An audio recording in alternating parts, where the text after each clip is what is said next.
It looked like the picture of success.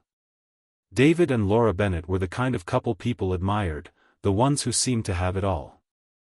They ran a thriving interior design business in Dallas, Texas, had 2 bright children, a beautiful home in the suburbs, and a marriage that, from the outside, appeared unbreakable. Friends described them as devoted partners, always hosting dinner parties, showing up for charity events, and posting smiling family photos on social media. They seemed happy, fulfilled, unstoppable. But behind those curated moments, their perfect life was slowly beginning to crack. Laura had been the driving force behind the business, Bennett and Company, while David managed finances and marketing. Their partnership worked flawlessly, until David began spending more time at the office with a new employee, a young designer named Rebecca Hall. She was talented, energetic, and ambitious, qualities that reminded David of a younger version of his wife. At first, Laura thought nothing of it. Business had been booming, and extra hours came with success. But soon, she noticed the signs, the late-night texts, the cologne lingering after supposed client meetings, the way David's eyes lit up when Rebecca's name came up. Her heart told her what her mind refused to believe. For months, Laura battled denial. She had invested half her life into this marriage, into the man she believed she knew better than anyone.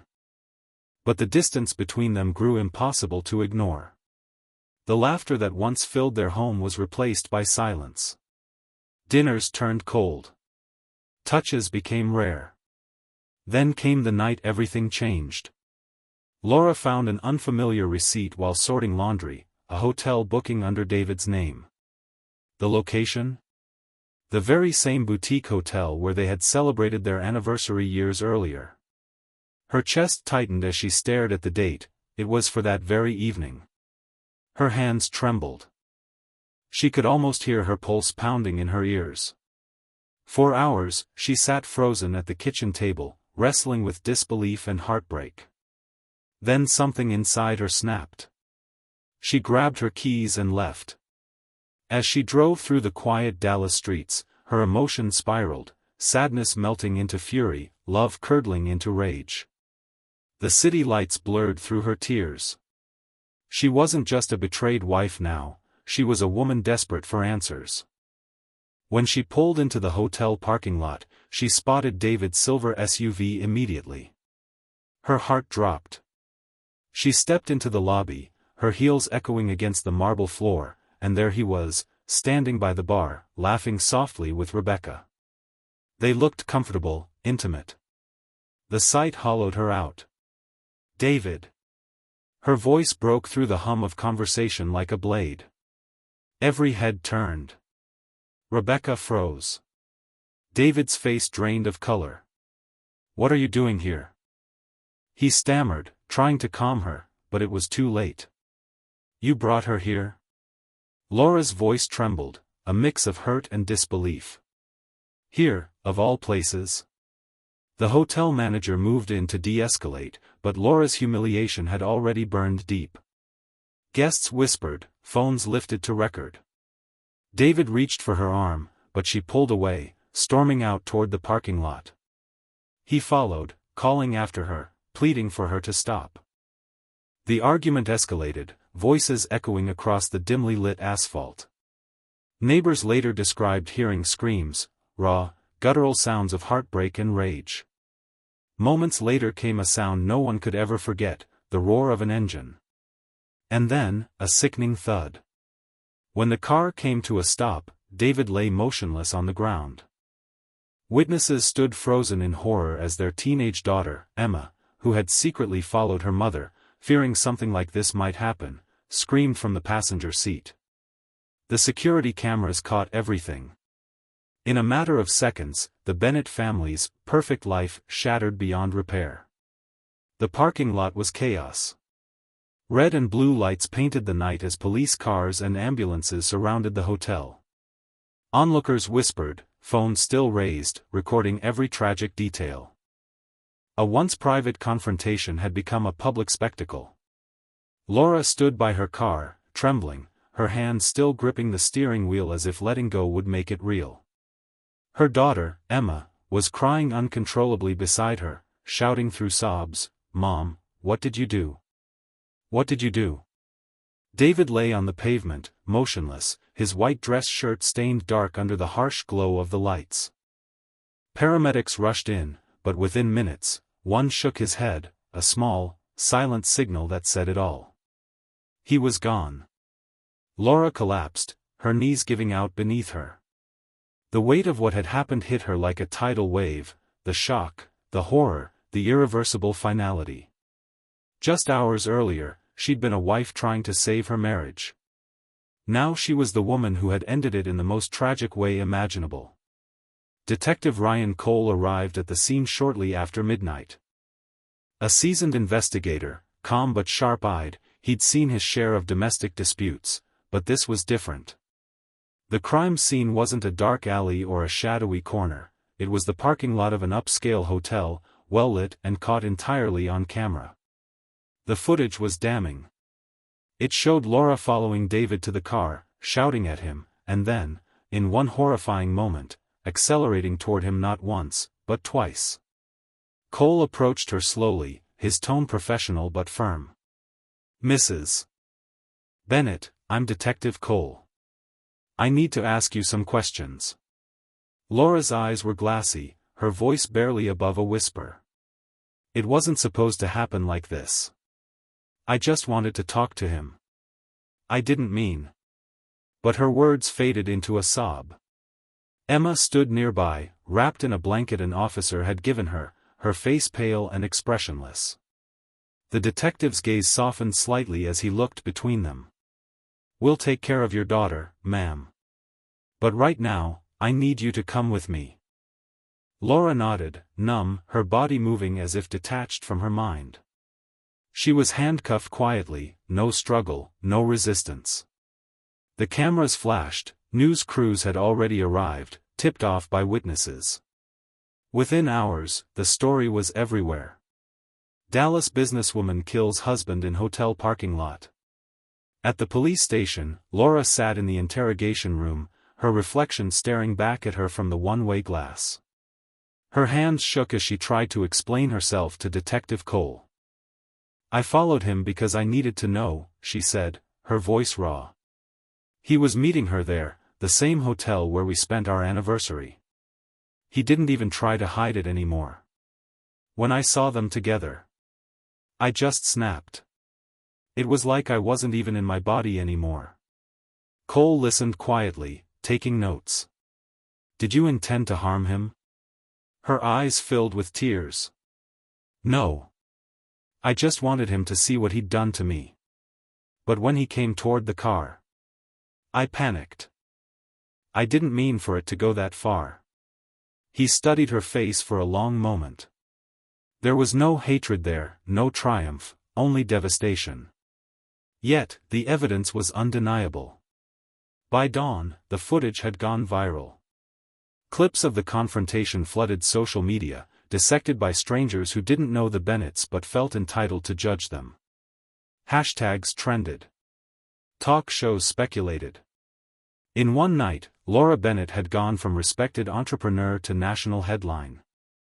Meanwhile, her children were taken into temporary care by Laura's sister, Allison, who lived a few miles away.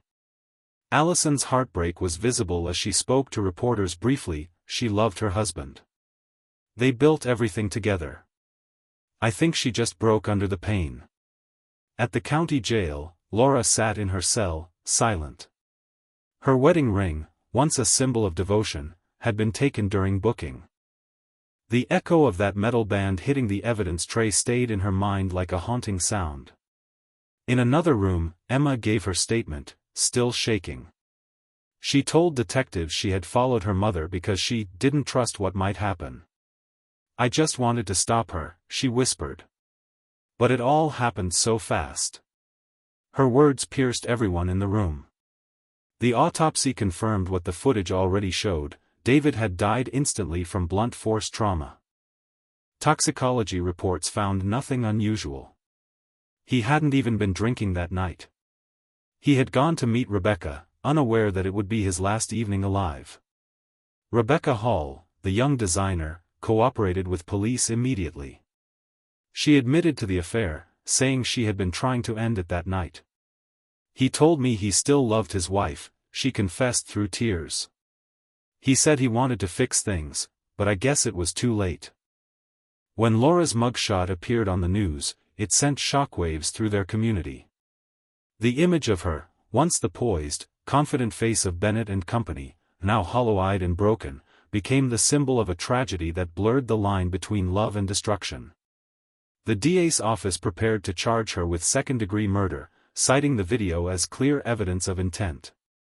But her defense team, led by attorney Daniel Reeves, a longtime friend of the family, argued otherwise. This was not a premeditated act, Reeves told reporters. This was an emotional collapse, a crime of passion committed in a moment of unbearable pain. Meanwhile, behind bars, Laura replayed the moment over and over, wishing she could undo it. Every second haunted her, the look on David's face, the sound of Emma's scream, the unbearable silence after impact. She had loved him once more than life itself. And now, that love had destroyed everything. The weeks following David Bennett's death blurred into one long nightmare. The community that once celebrated the Bennetts now whispered about them in grocery store aisles and church pews. Newspapers splashed headlines across their front pages: "Crime of passion in Dallas suburb, wife strikes husband in fit of rage." Laura's name became synonymous with tragedy. Her business, Bennett and Company, collapsed overnight. Clients withdrew contracts, investors distanced themselves, and employees quietly found new jobs.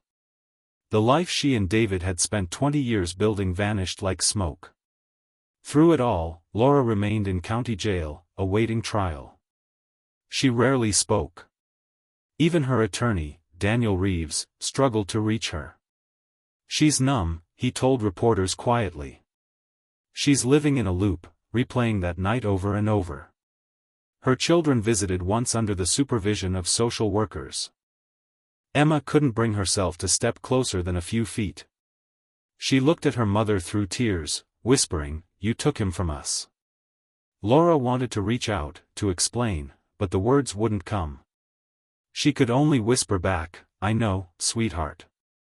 I know." After that day, Emma stopped visiting. Detective Ryan Cole continued to build the case, methodical and steady. He wasn't driven by vengeance but by truth. Still, even he couldn't help but feel a flicker of pity for Laura. He reviewed the security footage countless times, each viewing revealing the same haunting detail: Laura's face in those last few seconds. It wasn't the face of cold intent. It was anguish, a split second of blind, uncontrollable emotion. Yet, emotion or not, a man was dead. The prosecution team, led by Assistant District Attorney Melanie Carter, knew public sentiment was divided. Half the country saw Laura as a villain, a jealous, controlling wife who couldn't let go. The other half saw her as a victim, a woman pushed past her breaking point by betrayal and humiliation. Melanie's goal was to cut through the emotion and prove the law. She had a choice, she said during a pre-trial hearing. She got into that car. She turned the key. She pressed the pedal. That's intent, not accident. Daniel Reeves, the defense attorney, took a different approach. He portrayed Laura as a devoted wife who'd been emotionally destroyed by years of deceit. He argued that she wasn't a murderer, she was human. This was not calculated violence, he told the judge. It was a moment of despair. To support his case, Reeves brought in Dr. Megan Adler, a forensic psychologist who specialized in trauma and impulsive behavior. Dr. Adler described how betrayal can trigger what's known as a dissociative episode, a temporary loss of control caused by emotional overload. She didn't plan to kill her husband, Dr. Adler testified. She snapped in a moment of profound psychological shock. It was reaction, not reason. The trial began 6 months later, in a packed Dallas courtroom. Spectators lined up hours before the doors opened, eager for a glimpse of the woman whose story had captivated the nation. Television crews filled the courthouse steps. Reporters from Dateline, 48 Hours, and every major network circled the building. Inside, the atmosphere was electric, part courtroom, part theater. Laura entered wearing a simple navy dress, her hair tied back neatly. She looked fragile, older than her 42 years. Her hands trembled slightly as she took her seat beside Reeves. Across the aisle sat David's family, his parents, his younger brother, and Rebecca Hall, the woman whose name had started it all. Rebecca's presence drew whispers, but she kept her head down, avoiding Laura's gaze. The prosecution opened with cold precision. They showed the footage, minute by minute, each frame a dagger of reality. The jury watched as Laura argued with David, climbed into her car, and struck him. Some turned away when the second impact played. Others wept silently. Then Melanie Carter addressed the court. This was not an accident. This was not confusion. This was a choice, a deliberate act of anger, born from jealousy. Love doesn't excuse murder. Reeves countered with compassion. She was humiliated, broken, and emotionally shattered. She didn't walk into that parking lot intending to kill anyone. She walked in hoping to save her marriage. What followed was tragedy, not malice. Witness after witness took the stand. Rebecca described that night with visible guilt. He told me he was ending it. He said he couldn't hurt Laura anymore. Then she appeared, and everything spiraled. I never saw that kind of pain before. Hotel employees recalled Laura's desperate confrontation, her trembling voice, her tears. It wasn't rage, one clerk testified. It was heartbreak. She was crying before she even reached the car. But the video still loomed like a shadow. It didn't matter how emotional she looked, the action was undeniable. The most powerful testimony came from Emma. Now 17, she took the stand reluctantly, her eyes red-rimmed, her voice shaking. She thought he was cheating again, she said softly. She told me she was going to find him, to talk to him. I followed because I was scared. I didn't want her to do something she'd regret. She paused, her hands trembling. When she saw them together, she looked different. Like she didn't even recognize herself anymore. The courtroom was silent. Then she whispered. I screamed for her to stop, but she didn't hear me. After it happened, she just kept saying, "He can't leave me again." Gasps rippled through the audience. Laura wept quietly at the defense table. When the trial reached closing arguments, both sides knew it could go either way. The prosecution demanded justice, a guilty verdict for second-degree murder. The defense pleaded for mercy, asking the jury to see her as a grieving wife, not a criminal. As Reeves finished his final statement, he looked directly at the jurors. Love can lift people to their highest places, he said, voice trembling. But when it's betrayed, it can also break the human mind. Laura Bennett did not wake up that morning a killer. She woke up a wife who still believed her marriage could be saved. After 10 days of testimony, the jury retired to deliberate. Outside the courthouse, reporters waited in the sweltering Texas heat, predicting the outcome. Some said she'd walk free on a lesser charge, others believed she'd spend the rest of her life behind bars. Inside her holding cell, Laura prayed for forgiveness, from God, from her children, from David himself. Hours turned into a day. Then another. Finally, the verdict came in. The courtroom was silent except for the faint hum of the air conditioner. The jurors filed in slowly, their faces solemn, avoiding Laura's gaze. Everyone held their breath, the reporters, the spectators, even the judge, who'd presided over countless trials yet seemed unusually tense.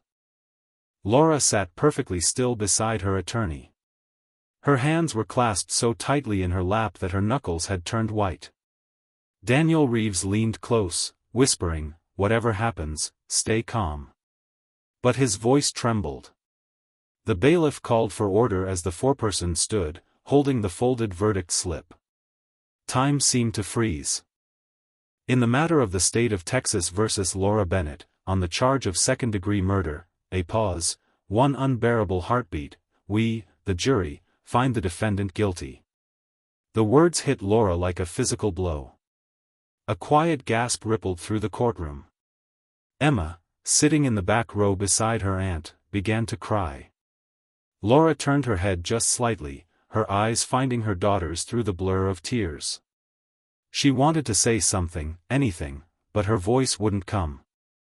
The judge thanked the jury for their service, then turned to the courtroom. Sentencing will be determined immediately. During the sentencing phase, the prosecution urged for the maximum penalty, 20 years in state prison. This was not an accident, Melanie Carter said firmly. It was a deliberate act. The defendant took a life, her husband, a father, a man who did not deserve to die in such a manner. Reeves stood and spoke quietly, his tone heavy with exhaustion. This was not born of hatred, Your Honor. It was born of heartbreak. Mrs. Bennett has already lost everything, her husband, her family, her freedom. Justice should not mean destroying what little remains of her humanity. He sat down slowly. The courtroom waited. Judge Simmons adjusted his glasses, looking down at Laura for a long moment. Mrs. Bennett, he began, his voice calm but unwavering, what happened in that parking lot was senseless and tragic. It has torn apart two families and left lasting scars. While this court recognizes your emotional distress, it cannot excuse your actions. The law demands accountability. He paused, letting the silence sink in. I hereby sentence you to 15 years in prison, with eligibility for parole after 10. A cry escaped Laura's throat, soft but raw. It wasn't a scream of anger, but one of quiet surrender. Emma buried her face in her aunt's shoulder as the judge's gavel struck once, echoing through the chamber like the final toll of a bell. After the hearing, the courtroom emptied in uneasy silence. Reporters rushed to the courthouse steps, microphones ready, broadcasting live updates. Laura Bennett found guilty in crime of passion case. 15-year sentence for suburban wife who struck husband with car. The headlines filled the evening news, turning Laura's tragedy into national spectacle. Commentators debated whether the sentence was too harsh or too lenient. Talk shows analyzed every gesture, every tear, as though grief could be measured. But for Laura, none of it mattered anymore. She was led out of the courthouse in handcuffs, her wrists bound, the weight of the chains cold against her skin. Cameras flashed as she stepped into the transport van, her eyes fixed on the ground. The crowd called her name, some shouting sympathy, others condemnation. She didn't look up once. In the weeks that followed, Laura was transferred to the State Women's Correctional Facility just outside Fort Worth. Her cell was small, a narrow bed, a metal sink, a barred window that let in only slivers of sunlight. Every morning, she woke to the clang of doors and the distant echoes of voices. The world she once knew, filled with color, laughter, and design, had been replaced by gray walls and routine. She spent her days quietly, avoiding conflict, keeping to herself. The guards described her as polite, soft-spoken, the kind who fades into the background. She volunteered in the prison library, organizing books no one read, and sometimes wrote letters she never sent. Each night before lights out, she sat by the window, whispering apologies to the darkness. I'm sorry, David. I'm sorry, Emma. I didn't mean for any of this. Back in Dallas, the Bennett family home stood empty for months before being sold. The once beautiful two-story house, filled with memories of birthdays, holidays, and quiet mornings over coffee, was now just another listing, 4-bedroom colonial, newly renovated, motivated seller. Emma and her younger brother, Luke, moved in with their Aunt Allison. Life for them became a delicate balancing act, school, therapy, and the painful task of rebuilding what was left of their childhood. Emma rarely spoke about that night. When classmates asked about her parents, she simply said, "They're both gone." Rebecca Hall left the city soon after the trial ended. She closed her social media accounts, quit her job at Bennett and Company, and disappeared from public view. Rumor had it she moved to Denver to start over. Detective Ryan Cole, meanwhile, finished his final report and filed it away, one more case closed, but not forgotten.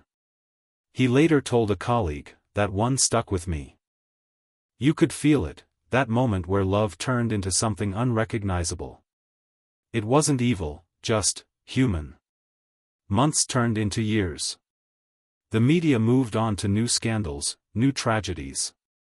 But for those who had lived through it, the wound never truly healed. Emma visited her mother once a year, always in the same cold visitation room separated by glass. Their conversations were brief, hesitant. Yet, each meeting ended the same way, with a quiet, trembling promise. "I'll forgive you someday," Emma whispered one afternoon. Laura smiled faintly, tears in her eyes. "That's all I could ever ask for." In the end, justice had been served, at least on paper. But for everyone left behind, there was no real victory. Only loss, lingering like a shadow. The years inside passed slowly, not by days or weeks, but by seasons. Summer heat bled through the narrow window of Laura's cell, turning the air thick and heavy. Winters crept in through the same cracks, leaving her shivering beneath thin blankets. Each sunrise looked the same, every sound predictable, the clanging doors, the roll call, the low hum of women trying to survive another day. In those first months, Laura barely spoke. She went through the motions, morning chores, group meals, mandatory therapy sessions. The other inmates learned quickly that she wasn't one for gossip or arguments. She didn't boast about her case, didn't complain about the sentence. She simply existed. They called her Miss Quiet. But silence didn't mean peace. Inside her mind, the replay never stopped, headlights flashing, the sound of impact, Emma's scream. There was no escaping it. Even in her dreams, the past came for her. Her therapist, a soft-spoken counselor named Dr. Lila Graham, tried to reach her during weekly sessions. "You've accepted guilt, Dr. Graham once said, "but have you forgiven yourself?" Laura looked down, fingers twisting in her lap. "I don't deserve forgiveness." Dr. Graham leaned forward. "Maybe not. But if you don't find a way to live with what happened, it'll keep killing you, one day at a time." Those words stayed with her. Slowly, painfully, Laura began to confront her past, not to excuse it, but to understand it. She started attending group therapy for women convicted of crimes of passion. Some stories mirrored her own: betrayal, anger, loss of control. Listening to them, Laura realized she wasn't alone in her downfall. But she also saw what unchecked pain could do when left to fester.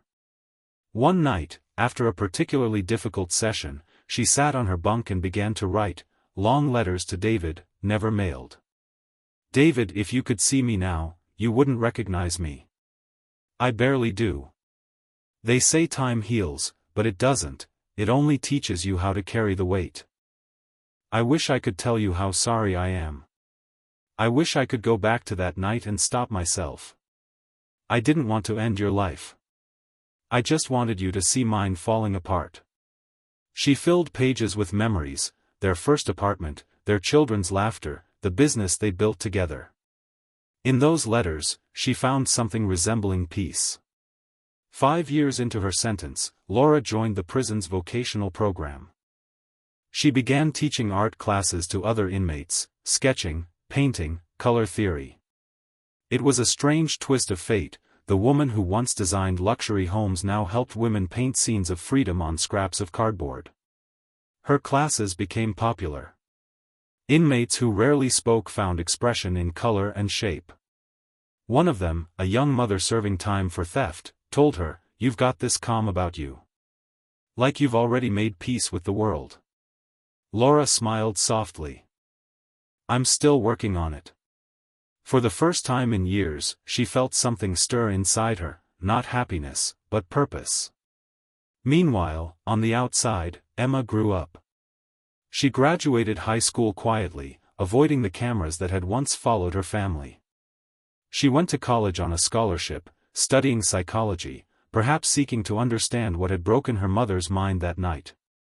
On holidays, she sent letters, cautious at first, then warmer with time. "Mom, I'm doing okay. College is hard, but I think about you a lot. I still can't forget that night, but I'm starting to understand that pain doesn't make people evil. It just makes them human." Laura read those words over and over, tears falling onto the paper. She kept every letter in a box under her bunk, the closest thing she had to hope. In her 8th year, Laura was moved to a lower security wing. Her record was spotless. Guards often described her as model behavior. When new inmates arrived frightened and disoriented, she helped them adjust, showing them the small ways to survive, how to fold the thin blankets to make them warmer, which guard was patient, which wasn't. She had become, in a quiet way, a leader. Dr. Graham noticed the change. "You've rebuilt yourself here," she said during a session. "That's rare." Laura smiled faintly. "Maybe. But I'm not the same person who came in. That woman was angry, desperate. I buried her a long time ago." Still, at night, when the lights went out, the ghosts returned. Sometimes she'd whisper into the dark, as if David could hear her. "I still love you. I just wish loving you hadn't cost so much." In her 10th year, Laura received unexpected news. Her attorney wrote that she was eligible for parole, a hearing scheduled for early spring. For hours, she stared at the letter, the words almost unreal.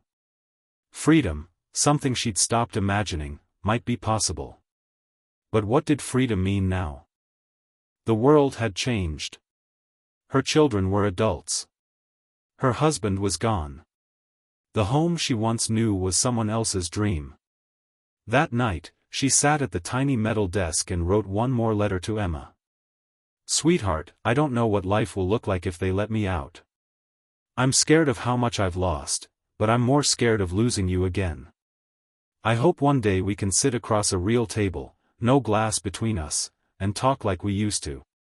Not about what happened, but about what's next." She folded the letter neatly, pressing it to her heart before handing it to the mail clerk the next morning. When spring came, Laura stood before the parole board, thinner, older, but steady. She spoke calmly about remorse, growth, and the lessons carved into her by time. She didn't beg. She simply said, "I've paid for what I did, but I'll never stop paying inside.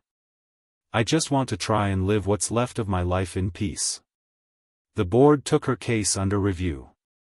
Weeks later, a letter arrived.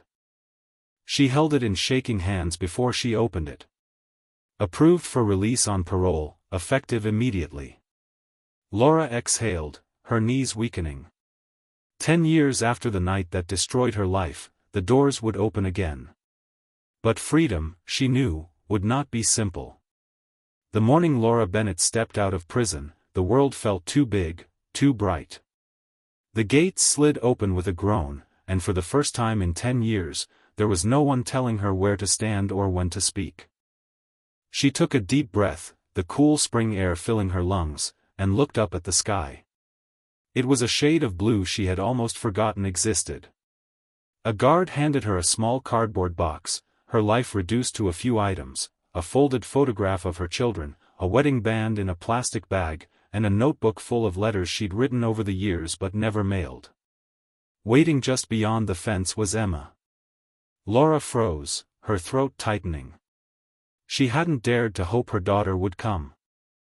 But there she was, grown, confident, standing beside a small silver sedan with the same dark eyes that once looked up at her from a child's face. For a moment, neither of them moved. The years between them hung heavy in the air. Then Emma stepped forward, hesitantly at first, then faster, and before Laura could say a word, she was in her daughter's arms. The embrace was long, trembling, silent. "I didn't think you'd come," Laura whispered. "I didn't think I could," Emma admitted, pulling back just enough to look at her. But I'm here. The drive home was quiet. The city had changed, new buildings, new signs, a world that had kept moving while she'd been frozen in time. Laura stared out the window, watching everything blur past, her heart pounding with a strange mix of fear and relief. Emma glanced over as they drove. I rented a small house outside Denton, she said softly. It's quiet. You can stay with me until you decide what's next. Laura nodded, eyes glistening. Thank you. They passed a familiar exit, the road that led to the old hotel where everything had ended. Laura looked away quickly, her stomach twisting. Emma noticed but said nothing. The house was simple, one story, small kitchen, warm light filtering through pale curtains. There were plants by the window, the faint smell of coffee in the air. It felt peaceful, lived in. Welcome home, Emma said quietly. Home. The word lingered in Laura's mind. She didn't feel she deserved it, but she let it settle anyway. The first night, she barely slept. The silence was different from prison, softer, but unfamiliar. She wandered through the house at dawn, touching the fabric of the curtains, the smooth edge of the kitchen table, the framed photos of Emma's college graduation. She smiled through tears. Her little girl had made it. Over the next few weeks, they settled into a fragile rhythm. Mornings were spent walking in the park. Afternoons, Laura cooked simple meals or read old novels. Sometimes, Emma would come home from work and they'd sit on the porch, watching the sunset in silence. One evening, Emma finally broke it. Do you ever think about him? She asked quietly. Laura looked down at her hands. Every day. There was a long pause. The sound of cicadas filled the air. I hated you for so long, Emma whispered. I blamed you for everything. But now, I think I understand. Not the act, I'll never understand that, but the pain that led to it. Laura nodded slowly, her voice trembling. I don't ask you to forgive me. Just to know that I never stopped loving him. Or you. I know, Emma said, her voice soft. And maybe that's enough for now. They sat together as the sky faded to indigo, their silhouettes framed by the fading light, two broken hearts learning how to beat again. Months passed.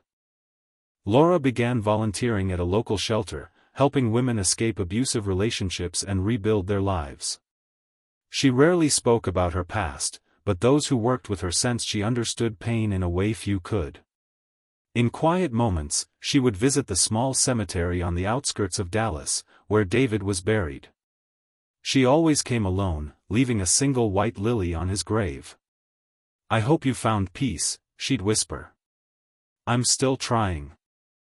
Sometimes she imagined his voice in the wind, gentle, forgiving, the way he sounded before everything fell apart. As the years went on, the sharp edges of her guilt softened. The nightmares faded, replaced by quiet dreams, of her children laughing, of sunlight through open windows, of ordinary days that once seemed impossible. She never remarried. She never rebuilt the business. She didn't need to. Her life had become smaller, simpler, a daily practice in gratitude and repentance. Emma eventually married, and Laura stood quietly at the back of the ceremony, tears in her eyes as her daughter walked down the aisle. When Emma caught her gaze and smiled, Laura felt something she hadn't felt in years, peace. In the end, Laura Bennett's story wasn't one of villains and victims. It was a story of love, fragile, flawed, and destructive when left untended. It was a story of how even the purest emotions can turn dark in the shadows of betrayal. She had once believed her life ended in that parking lot. But as the years passed, she came to understand something deeper, that survival was its own kind of forgiveness. On a quiet morning years later, she sat on her porch, watching the sun rise over the horizon, golden light spilling across the sky. She closed her eyes, took a deep breath, and whispered a final prayer. For him. For them. For all of it. Then she smiled, small, fragile, but real, because at last, after everything, Laura Bennett had learned how to live again. Some say time heals all wounds, but the truth is more complicated. Time doesn't erase pain, it teaches us how to carry it differently. For Laura Bennett, love and rage collided in a single, tragic moment that changed everything. Yet, even in the ruins of that night, she found the strength to rise, to face herself, and to search for peace in a world that had once fallen apart. Because sometimes, the hardest part of a true crime story isn't the crime itself, it's learning how to live with what's left behind.